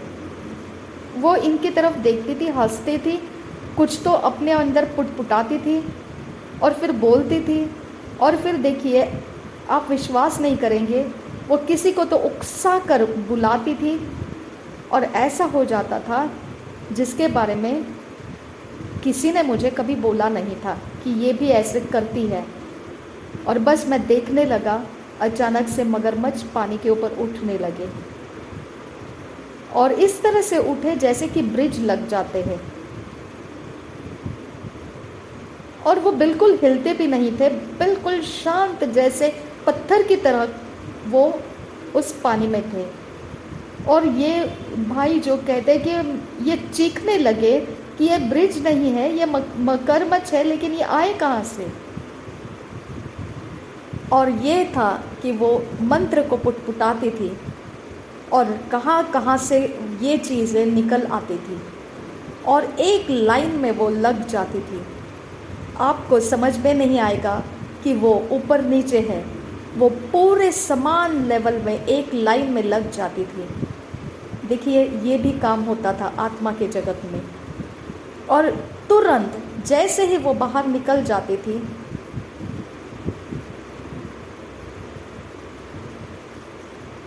उसके पहले ही मैं बता देता हूँ कि मैं तो अपनी आंखें बंद करके ही उसके ऊपर खींचता हुआ मुझे लेकर जाया जाता था, क्योंकि ये शक्तियों का काम था और मुझे ये विश्वास करना बहुत मुश्किल था। तब ये कहते हैं भाई कि 6-7 साल के थे और तब ये ऐसे वो देखा करते थे, बड़ा ही रोचक रहा करता था ये। और देखिए, विश्वास नहीं होता है कि शैतान के जगत में इतने सारे शक्ति के काम हुआ करते हैं। तो ऐसा नहीं है कि इसके पास शक्तियाँ नहीं है, शैतान के पास भी है और लेवल्स भी है, और उसके तुलना के लेवल से जो परमेश्वर के सामने अगर देखेंगे तो वो तुलना नहीं कर पाएंगे। अब परमेश्वर की शक्ति को कैसे इस्तेमाल करते हैं वो मैं बताता हूँ। ये भाई कहते हैं, अगर हम अंधकार की शक्ति के इतने बातें समझ सके हैं, परिपक्वता के बगैर अंधकार की शक्तियों का इस्तेमाल नहीं किया जा सकता है। वहाँ मंत्र पुटपुटाया जाता है, वहाँ पर कुछ काम किए जाते हैं और वो शक्तियाँ फिर काम करने के लिए इनके साथ आ जाती हैं। लेकिन परमेश्वर का शक्ति कैसा इस्तेमाल होता है वो मैं आपको बताता हूँ। यहाँ अंधकार के जगत में होने की वजह से ये आसान हो गया, भाई कहते हैं कि ये आसान हो गया मुझे समझने के लिए कि परमेश्वर की शक्ति और अंधकार की शक्ति में फ़र्क क्या है। परमेश्वर की शक्ति प्रकाशन के द्वारा आपके अंदर काम करने लगती है। जितना ज़्यादा प्रकाशन, आपका आत्मविश्वास उस प्रकाशन के आधार से शक्ति को खोल देता है। जहाँ पर आपके पास प्रकाशन नहीं है तो आपके अंदर आत्मविश्वास की घटी पाई जाएगी, अविश्वास पाया जाएगा, क्योंकि प्रकाशन नहीं है। तो जितना प्रकाशन ज़्यादा मिलेगा उसका वातावरण शक्ति से भरपूर रहता है और काम भी करता है। तो आपको आपका विश्वास और आत्मविश्वास बढ़ाने का जगह आपको परमेश्वर से प्रकाशन प्राप्त करते रहने का परिपक्वता प्राप्त करना चाहिए, जो नतीजा देता है।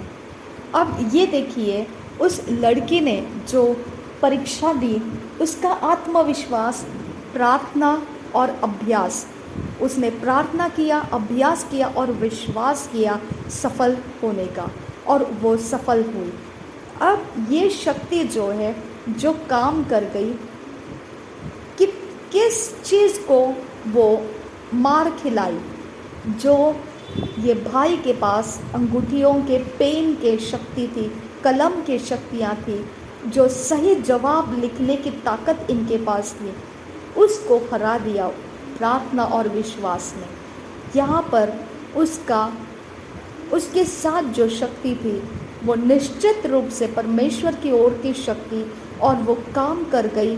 और ये भाई कहते हैं इनके पास जो शक्ति थी उसको हरा गई वो, और इसके कारण ही इस भाई के अंदर वो लालच आ गई कि ये शक्ति को प्राप्त करना है, क्योंकि ये मेरे पास जो है उससे भी ऊपर शक्ति है और ऊंची है, तो ये वाली शक्ति अब मुझे प्राप्त करनी है। इस प्रकार से मसीही लोगों को समझ में आना चाहिए कि उनके पास परमेश्वर का जब शक्ति आता है तो अंधकार के अंदर के शक्ति को वो मार खिलाता है, उनके आत्मविश्वास को तोड़कर आगे निकल जाता है, उनके पास के हर चीज़ का वायदा तोड़कर वो ऊंचा उठ जाता है।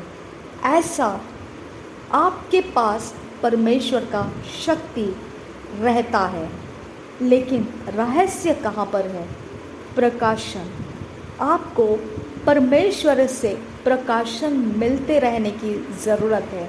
जितना प्रकाशन उतना ज़्यादा आप आत्मविश्वासी रहेंगे और आप काम करने से वो आत्मविश्वास का शक्ति आपके लिए अंधकार के शक्ति को हरा देता है।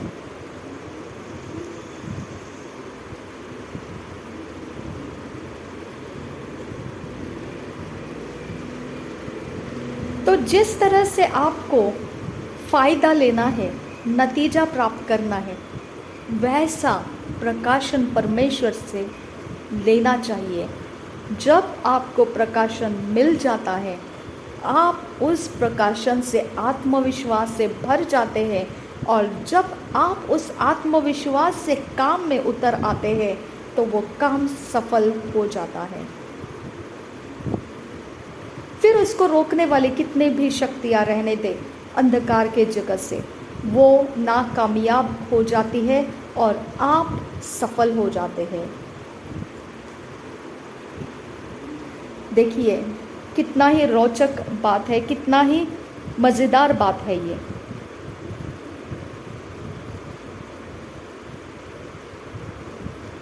अब परमेश्वर आपको सुरक्षित रखने की शक्ति भी देता है, समृद्ध करने की शक्ति भी देता है।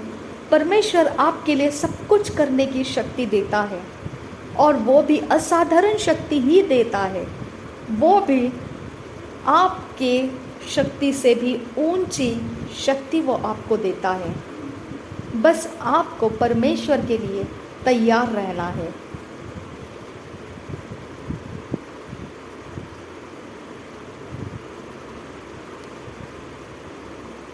अब ये चीज़ें जो मैंने दादी माँ की तरफ से दी थी, तो वो तो मुझे बहुत ही अच्छा लगता था, और वो अकेले में मुझसे बहुत सारी ऐसी बातें करती थी, बहुत कुछ पुटपुटाती थी जिसके बारे में मुझे कुछ दिखाई नहीं देता था, लेकिन वो देख पाती थी और बहुत कुछ बताती थी।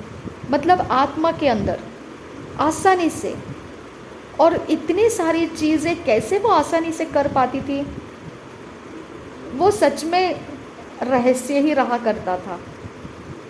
ऐसा था कि उसके पास एक कोई आत्मा था जो उनके पुरातन लोगों के द्वारा उनके साथ रहता था, और वो जन्म जैसे हुआ ये ब्रदर का, तो ये कहते हैं कि उन आत्माओं का हमारे साथ रहना आने लगता है।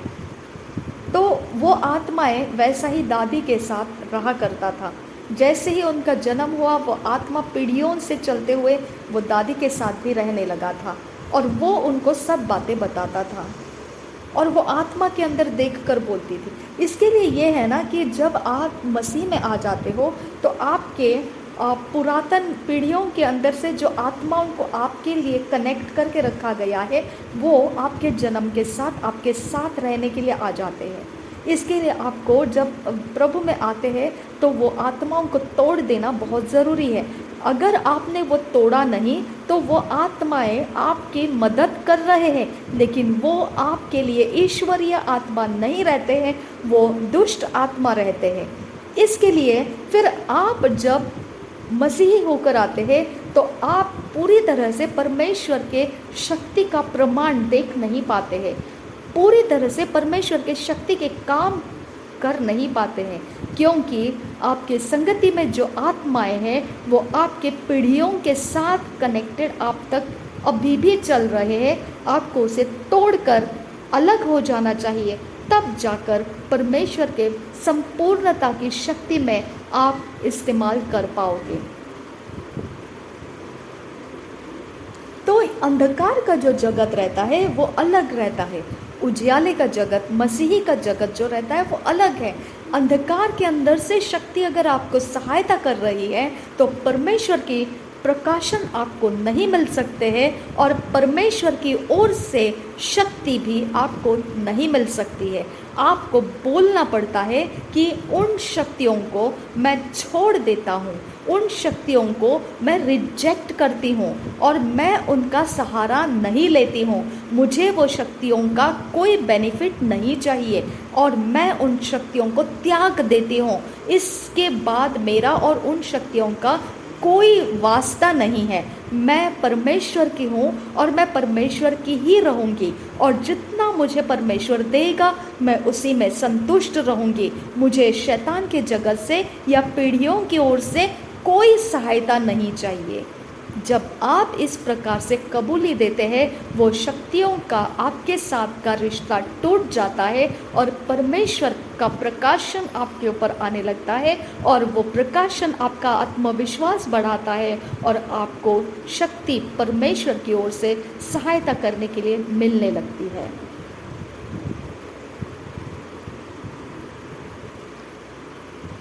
अब देखिए यहाँ पर, जब आप नया जन्म पाते हो, आप आत्मा में नए होते हो, लेकिन आपका प्राण अभी भी टूटा हुआ है। आप वचन को देखिए, आप वचन के द्वारा परमेश्वर का भय मानते हैं, लेकिन आपका प्राण जो है दुख और कष्ट से झुलस गया रहता है और आप पहले ही लंबे समय से झुलस चुके हुए अवस्था में ही परमेश्वर के पास आते हैं। अब यहाँ पर कुछ हल्का सा आप अपने प्राण के ऊपर ताजगी को पा लेते हैं, चंगाई को पा लेते हैं, लेकिन पूरी तरह से अगर आपको चंगा होना है प्राण में, तो आपके अंदर के जो कुव्वत है, समझ की कुव्वत है, 5 इंद्रियों की कुव्वत है जो समझ सकती है, उनके ऊपर परमेश्वर की शक्ति का उतरना बहुत ज़रूरी है। एक प्रकार से जब तक आप उस सारे माहौल के अंदर, प्राण के सारे माहौल के अंदर पूरी तरह से परमेश्वर के शक्ति के द्वारा चंगे नहीं हो जाते हैं, तब तक वो जख्मी अवस्था जो है वो आपके पीढ़ियों के शक्तियों को आने जाने का रास्ता देता रहता है। अब यहाँ पर वो शक्तियाँ फिर आपकी सहायता कर रही होती है, परमेश्वर की नहीं। वो शक्तियाँ जो पीढ़ियों के अंदर से आपके लिए रखी गई थी, उन शक्तियों को अंधकार में से भेजा गया होता है। अब वो आपके टूटेपन का इलाज कर रही होती है। अब यहीं पर वो टूटा हुआ अवस्था जो है, यहाँ पर आपकी अवस्था मसीही होने के बावजूद भी आप पूरी तरह से मसीही आनंद को ले नहीं पाते हैं। आपका प्राण वहाँ पर दूषित अवस्था में है, जहाँ आपके पीढ़ियों की शक्तियाँ आपकी सहायता कर रहे हैं और आप धोखा खा रहे हैं। आपको ऐसा लग रहा है कि परमेश्वर की शक्ति आपकी सहायता कर रही है। बिल्कुल नहीं। जब तक आप उन शक्तियों का आने का रास्ता पूरी तरह से बंद नहीं कर देते हैं, तब तक वो शक्तियाँ आपके प्राण का सहायता करने के लिए आते रहेगी। आप धोखा खाते रहोगे कि आपको परमेश्वर की ओर से सहायता आ रही है। इसके लिए छुटकारे का ज़रूरत रहता है और बहुत ही खास तरीके से एक नए जन्मे मसीही का इस प्रकार का प्राण का जो अवस्था है, उसमें छुटकारा लाने का बेहद ज़रूरी स्टेप है।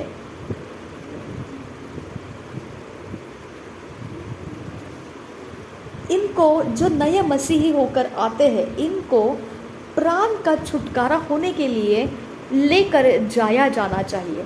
ऐसा नहीं कि नया मसीही बन गया और बस वो अभी अपने आप ही चंगा हो जाएगा, ऐसा करके उनको नहीं छोड़ देना है। उनको नया मसीही होने के बाद उनके प्राण से पीढ़ियों के शक्तियों को छुड़ा देना है, प्राण के पीढ़ियों के बंधनों में से छुड़ा देना है। प्राण के पीढ़ियों के जख्मों में से छुड़ा देना है। प्राण के पीढ़ियों के अंदर से शोषण हुआ है, जो दुख कष्ट और जो तरीके से उनका इस पृथ्वी के ऊपर हालात पीढ़ियों में से होते होते उन तक पहुंचा है, उनसे उनको छुड़ा देना ज़रूरी है, क्योंकि वो ही रास्ता है जहाँ से वो शक्तियाँ पीढ़ियों के अंदर से आप तक पहुँचते रहती हैं। तो इसका मतलब ये होना चाहिए कि हमको प्राण के अंदर का देखभाल नया मसीह होने के बाद करना बहुत ज़रूरी है।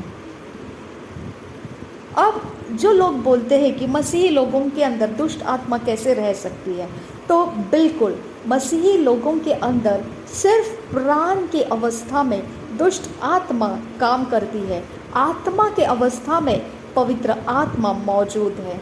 अब प्राण की अवस्था का नया बनाना, रोमियो के 12 अध्याय के पहले और दूसरे वचन के अनुसार वहाँ पर लिखा गया है कि हमने नया बनाना है।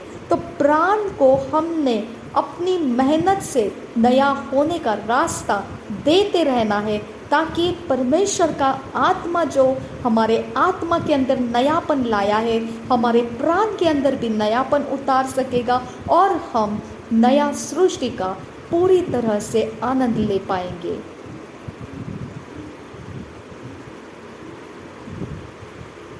अब यहाँ पर जो काम होता है आपके प्राण के ऊपर, वो सिर्फ पवित्र आत्मा का काम नहीं होता है।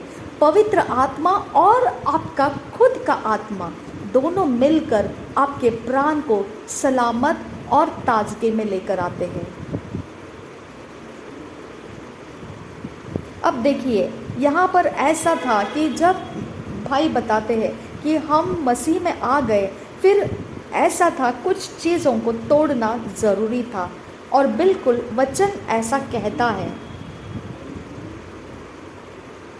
जो ईश्वरीय सामर्थ्य उसने हमको दिया है, जिसके द्वारा जीवन और ईश्वरीयता हम में आ सकता है, वो परमेश्वर का ईश्वरीयता हमारे अंदर, वो जोयल जीवन हमारे अंदर, वो परमेश्वर का जीवन हमारे अंदर, और परमेश्वर के समानता में हम इकट्ठे जोड़ दिए जाना होना चाहिए।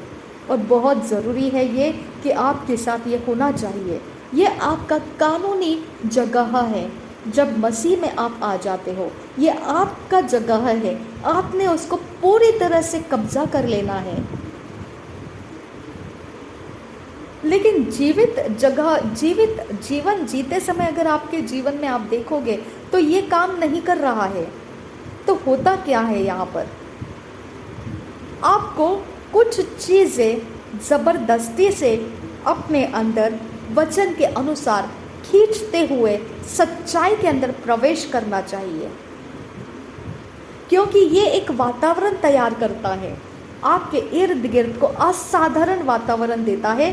परमेश्वर की उपस्थिति से आप समझ पाओगे, ये वचन के द्वारा आपको वातावरण मिलता है, और फिर वो सारी चीज़ें आप तोड़ देते हैं। जहाँ से ये पीढ़ियों के आत्माओं को आने का रास्ता होता है, वो बंद होने लगता है। अब यहाँ पर जब परमेश्वर की उपस्थिति को आप आने के लिए रास्ता नहीं देते हो, आपका प्राण पुरानी चीज़ों में टूटा हुआ पड़ा हुआ है, तो एक तरफ से आपके प्राण को आप परमेश्वर के आत्मा का स्रोत में देखते हैं, दूसरी तरफ से आप पीढ़ियों के द्वारा आने वाले आत्माओं का स्रोत भी आप अनुभव कर पाते हैं। तो दोनों का मिश्रण जीवन आपके प्राण को सहना पड़ता है, और इसके लिए आप हताशा में आ जाते हैं कि मसीह होने के बाद भी मेरे प्राण का अभी तक कुछ इलाज नहीं हो रहा है, मेरे समय अभी तक बदल नहीं रहे हैं। तो ये वो आत्माएं होती है जो पीढ़ियों से हमारे प्राण को पकड़े रहती है, और जब तक ये आत्माएं आपको छोड़कर नहीं जाती है, आपके प्राण के अंदर पवित्र आत्मा और आपका आत्मा पूरी तरह से कब्जा नहीं कर पाता है, और इसकी वजह से आप पूरी तरह से अपने मसीही जीवन का आनंद उठा नहीं पाते हैं। क्योंकि देखिए, जब आप परमेश्वर से प्रकाशन को प्राप्त करने लगेंगे, आपको परमेश्वर की शक्ति मिलने लगेगी और वो शक्ति अंधकार के शक्तियों के ऊपर चढ़ जाती है, अंधकार के शक्तियों से आपको सुरक्षा देती है, अंधकार के शक्तियों का काम बिगाड़ देती है। तो आप सोचिए कि अगर अंधकार का काम बिगड़ जाता है तो आपके जीवन में सुधार आने लगते हैं। तो ऐसा हो नहीं सकता है कि आप अंधकार के अंदर की शक्तियों को टूटते हुए देखें और आपका जीवन वैसा ही टूटा हुआ पड़ा है। ऐसा हो नहीं सकता है, क्योंकि वो टूटापन जो है वो अंधकार के शक्तियाँ जो पीढ़ियों के अंदर से आपके प्राण में प्रवेश करती है, वहाँ से आपके जीवन के टूटेपन को लाती है। इसके लिए आपको खुद अपने प्राण के ऊपर काम करने की ज़रूरत है। आपको वचन का नयापन करना, आपने परमेश्वर के वचन की शक्ति को समझना है। आप वचन को सीखने से, वचन को अपने अंदर लेने से वो आपका प्राण के अंदर जो दुष्ट शक्तियों का आने जाने का रास्ता है उसको रोक देते हैं। वहाँ से आपका समय बदलना शुरू हो जाता है।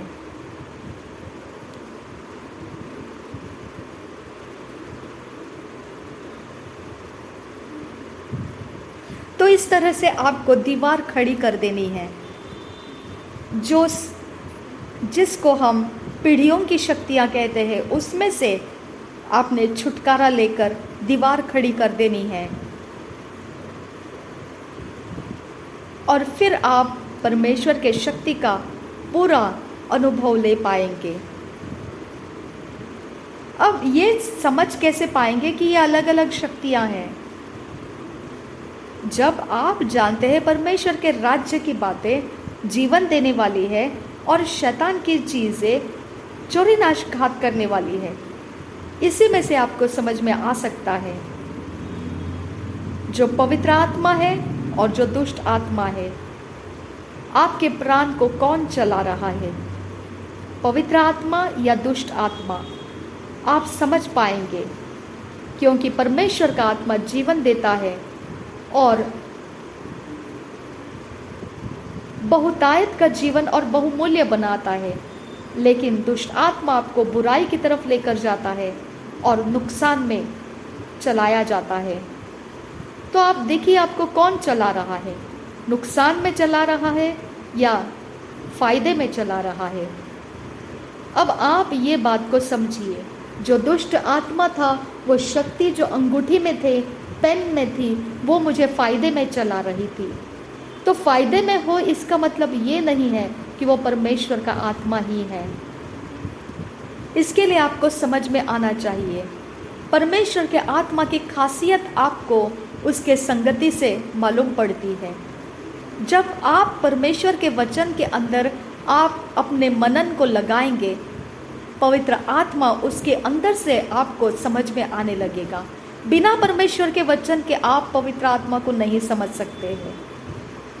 इसके लिए परमेश्वर के आत्मा को समझना है तो आप अपने मन को पवित्र वचन में लगाइए, क्योंकि शक्तियाँ हैं। आपको देखने में तो वो फ़ायदेमंद लगेगी, लेकिन आप इसे समझ नहीं पाओगे क्या ये परमेश्वर के आत्मा का है या दुष्ट आत्मा की ओर से है।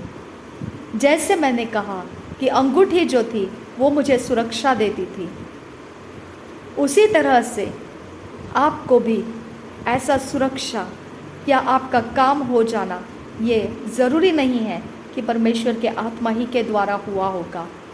क्या आप पवित्र वचन में समय बिताते हैं? क्या आप अपने प्राण को इनकार करने के लिए बोलते हैं, जो पीढ़ियों के द्वारा जो मिलता है वो सब कुछ मैं इनकार करती हूँ और मैं परमेश्वर का जो है उसे ही स्वीकारती हूँ? क्या आप इसे कबूल करते हो? क्या आप परमेश्वर के वचन के मनन के द्वारा परमेश्वर के प्रकाशनों को प्राप्त करते हो?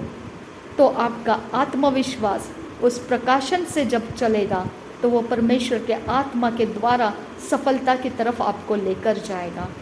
अगर आप पवित्र वचन नहीं पढ़ रहे हो और पवित्र आत्मा के साथ का अनुभव आप नहीं लेते हो, तो आप दुष्ट आत्मा के द्वारा फ़ायदे हो रहे हैं और आपको लगेगा कि आप परमेश्वर की ओर से फ़ायदे उठा रहे हैं। यहाँ पर आपका प्राण दुख और कष्ट में रहेगा। फ़ायदे तो हो रहे हैं, लेकिन प्राण दुखी और कष्ट में है। क्योंकि देखिए, जब अंगूठी थी मेरे पास, ये भाई बताते हैं, ये अंगूठी थी, तब भी काम तो हो रहे थे, लेकिन आनंद और शांति नहीं था। बस सब कुछ ठीक था, परेशानी नहीं था। यानी कि दुष्ट आत्मा जो है वो आपके काम करता है, लेकिन आनंद, शांति और अनुग्रह, परमेश्वर का प्रेम, ये चिन्ह है कि वो दुष्ट आत्मा दे नहीं सकता है। आपको ये ही चिन्ह से समझ में आता है कि ये काम परमेश्वर की ओर से हो रहा है या दुष्ट आत्मा से हो रहा है।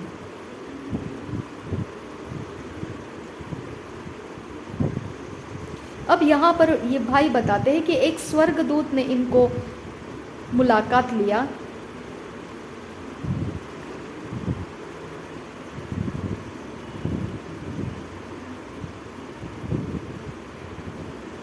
यहाँ पर एक असाधारण घटना हुई इस भाई के साथ। ये बात बता रहे हैं, जो सेवा करते हैं और बाइबल स्कूल में जाते हैं, उनको बस एक ही मन के अंदर धुन रहती है कि मैं परमेश्वर के साथ सेवा करूं। तो इन भाई के साथ, ये भाई के साथ एक स्वर्गदूत ने मुलाकात किया और बहुत ही बढ़िया लगा उनको। अब इनकी जो बुलाहट थी वो स्वर्गदूत के द्वारा इनको मिली।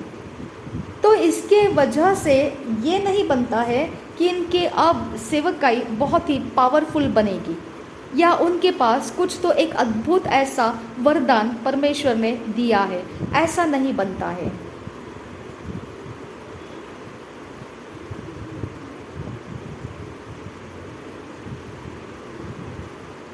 बस ये एक मुलाकात हो गया था स्वर्गदूत के द्वारा और उनको बुलाहट मालूम पड़ गया था। परमेश्वर इनके द्वारा क्या करना चाहता है वो बुलाहट उनको मालूम पड़ गया था।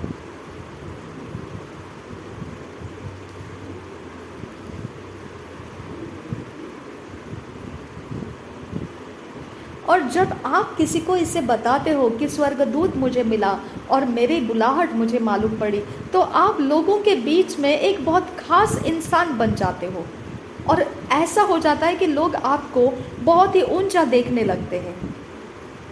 लेकिन ये जो स्वर्गदूत का मेरे पास आकर मुलाकात लेना और फिर ये बहुत ही लुभावना ऐसा अनुभव था, और एक शहर में ये रह रहे थे और अभी भी वो याद करते उस समय को। एक अपने रिश्तेदार के यहाँ एक छोटे से कमरे में, जैसे एक कबर्ड, अलमारी जैसे रहती है, उतने ही आकार का कमरा, उस कमरे में ये रह रहे थे। ये यूके, अमेरिका ऐसी जगह में थी जैसे कमरे होते हैं जहाँ पर कपड़े रखे जाते हैं, और बिल्कुल ऐसा सख्त छोटा सा कमरा, बस सो सकेंगे इतनी ही जगह वहाँ पर रहती थी। और वहाँ ये भाई परमेश्वर के वचनों को सीखने लगे, भूख और प्यास के साथ बढ़ते जा रहे थे, समझ रहे थे कैसे कैसे परमेश्वर के सामर्थ्य में बढ़ना है, और उस तरह से बढ़ते जा रहे थे ऊंचे और ऊंचे। और यहाँ पर देखिए, आप जब शत्रु के कामों को छोड़ देते हैं, जब आप परमेश्वर के वचन का प्रकाशन पाने लगते हैं, परमेश्वर के वचन के ऊपर प्रकाशन मिलने के बाद आपको आत्मविश्वास आ जाता है और आप शत्रु के काम, दुष्ट आत्मा के काम उसके बाद आपसे अलग करने लगते हैं।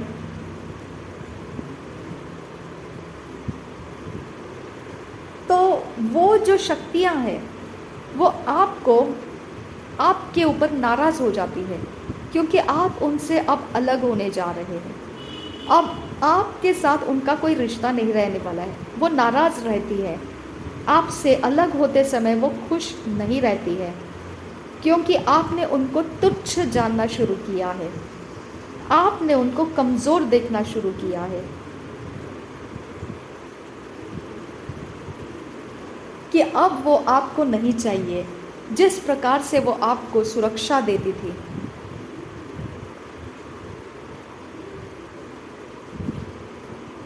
और इस तरह से आपका फिर ये शक्तियों को छोड़ने का समय आया है। और ये भाई कहते हैं कि ये समय आ गया था कि अब वो समय है कि ये शक्तियों को छोड़ देना। और ये उन शक्तियों के विषय में सोचते हुए वो लेटे हुए पड़े थे और वहाँ पर परमेश्वर का स्वर्गदूत उनका मुलाकात लिया।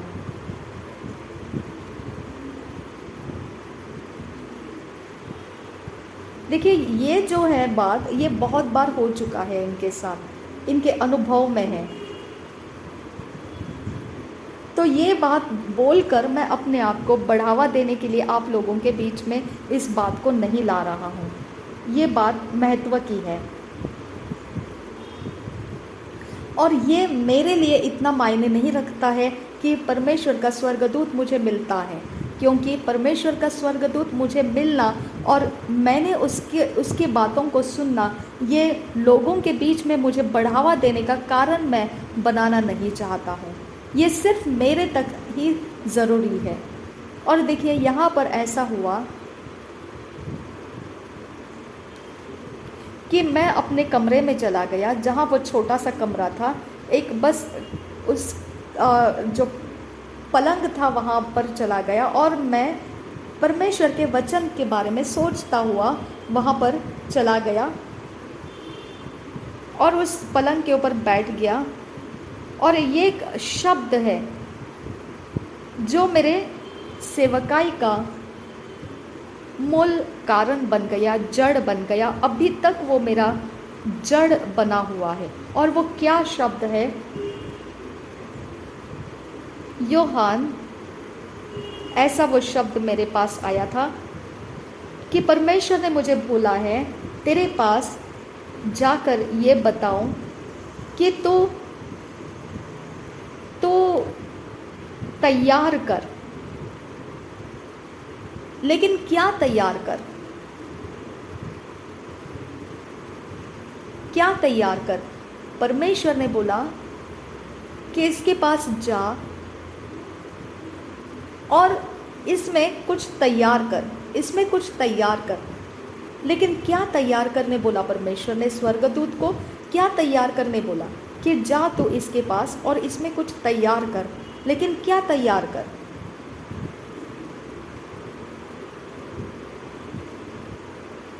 तो ये तैयार करने बोला था कि इसके अंदर इसकी कुव्वत को तैयार कर, इसकी हैसियत को तैयार कर, इसके आत्मिक ताकत को तैयार कर, इसके आत्मिक उत्कृष्टता को तैयार कर।